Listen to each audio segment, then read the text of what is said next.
Kerala labour movement Elavally യൂണിറ്റിന്റെ 33-ാം വാർഷികാഘോഷത്തോടനുബന്ധിച്ച് കാരുണ്യ സ്പർശം സംഘടിപ്പിച്ചു. എളവള്ളി സെന്റ് ആന്റണീസ് ദേവാലയം പാരിഷ് ഹാളിൽ നടന്ന ചടങ്ങിൽ ഇടവകയിലെ നിർധന കുടുംബങ്ങളിലെ വിധവകൾക്കും കിടപ്പ് രോഗികൾക്കും ഓണക്കിറ്റുകളുടെ വിതരണവും നടന്നു. മെൽബൺ രൂപത ബിഷപ്പ് എമിരിറ്റ്സ് മാർ ബോസ്കോ പുത്തൂർ കാരുണ്യസ്പർശത്തിന്റെ ഉദ്ഘാടനം നിർവഹിച്ചു. KLM Elavally unit president KM Ando അധ്യക്ഷനായി. ഇടവകയിലെ മുതിർന്നാംഗങ്ങളെ KLM അതിരൂപത ഡയറക്ടർ ഫാദർ പോൾ മാളിയമ്മാവ് ആദരിച്ചു.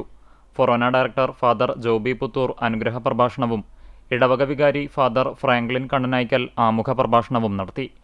ഓണക്കിറ്റ് വിതരണോദ്ഘാടനം Mullassery block panchayat president Clement Francis നിർവഹിച്ചു. KLM അതിരൂപത പ്രസിഡന്റ് മോളി ജോബി മുഖ്യാതിഥിയായി.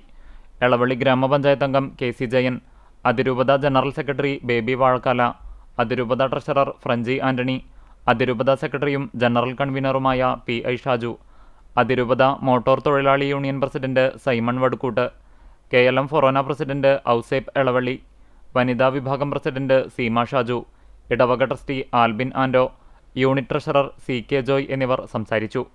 33-ാം വാർഷികത്തിന്റെ ഭാഗമായുള്ള ജീവകാരുണ്യ പ്രവർത്തനങ്ങൾക്ക് ചടങ്ങിൽ തുടക്കമായി.